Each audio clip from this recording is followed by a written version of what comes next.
Welcome back to Mirror Readings. I'm Molly. We're talking about Gene Key 48 today, which has the shadow of inadequacy, the gift of resourcefulness, and the Siddhi of wisdom.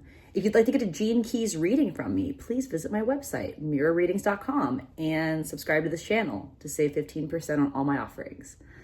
Okay, so the Siddhi of wisdom is both, it's a feature of both like the state of enlightenment and the shadow, because wisdom is actually rooted in not knowing. And at the Siddhic level, it's like, oh, we don't know, this is great, we have perfect trust in life. But at the shadow level, this not knowing and the fear of not knowing it exhibits as anxiety, aka inadequacy. And this anxiety about feeling inadequate is a very primal thing. It goes all the way to our fear of death, right? This is our genetic programming. If we're inadequate to survive, then we're gonna die, right? And like, even if we know emotionally, spiritually, intellectually that death is an illusion and that life just keeps going, energy can never be created or destroyed, that doesn't stop us from freaking out. The antidote to this freak out and persistent anxiety around our inadequacy is gentleness. Richard Rudd says that if we go into the abyss with gentleness, that the abyss will meet us with gentleness. And what I think he means by that is like going into the unknown and just like being willing to be swallowed almost by our fear. The formula for the Gene Keys is always embracing the shadow to access the gift in the Siddhic states. So if we go into the abyss of embracing our fear of inadequacy gently, we can expect the process of transmuting that shadow to be gentle. When we're reactive in this shadow state, we feed the inadequacy of others. We try to either prey upon their existing insecurities to make ourselves feel better, or we just straight up project that insecurity right onto them to try to make them feel inadequate. And when this shadow is repressed, it makes us bland and unimaginative because we don't want to take any risks because we're afraid of being inadequate. Anyone who's ever done any like serious manifestation work knows that being grateful for what we already have accelerates manifestations. So being grateful for existing resources is a way of becoming more resourceful.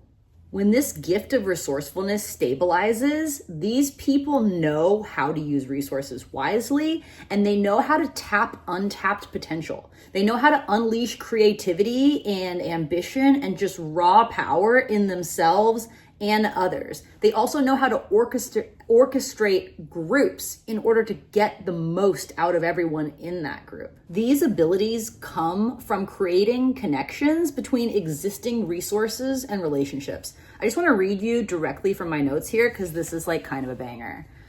All right, creating connections is a natural byproduct of this gift frequency.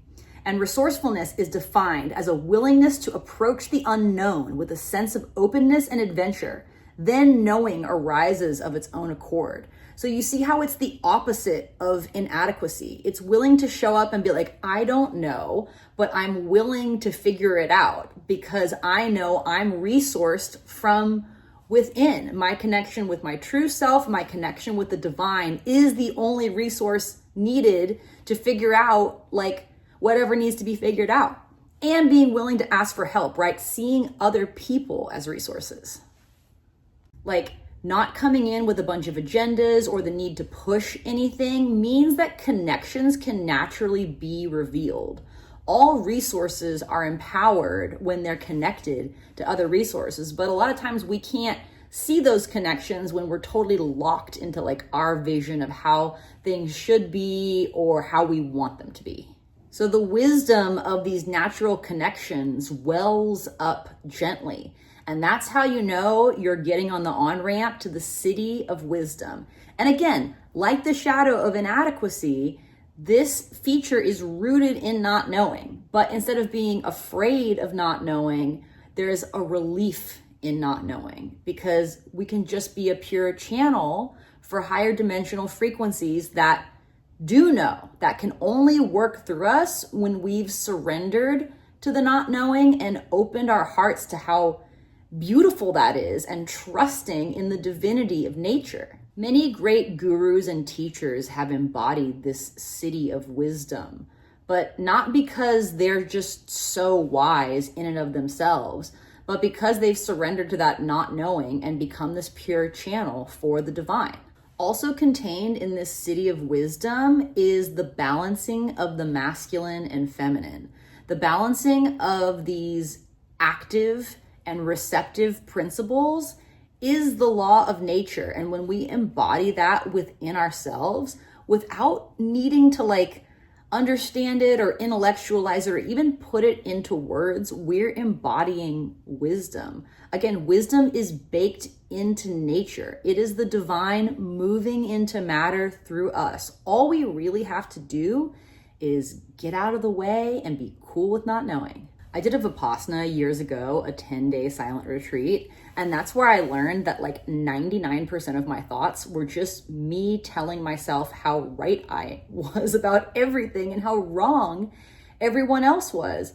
And oh my goodness, just being alone with those thoughts, that forced me to make a change and embrace the not knowing, right? Because believing that I'm right implies that I know more than others. Well, maybe I don't know anything. And this is the kind of thing that we have to work with for a long time, because our egos are gonna always flare up and be like, but we don't know, truly. And especially right now in the times that we're living in, particularly with AI and deep fakes, and we really can't believe our eyes anymore. Right? We don't really know what's true. We have to check in with ourselves to figure that out. So I actually think that collectively, we're on the cusp of really embracing the wisdom of not knowing. And we have to all, even if you don't have this gene key in your profile, be mindful of this fear of inadequacy popping up in the face of that. So anyway, that's my pitch on embracing not knowing. Thank you so much for watching my channel. I'm Molly, and if you want to get a Gene Keys reading from me, please visit my website, mirrorreadings.com.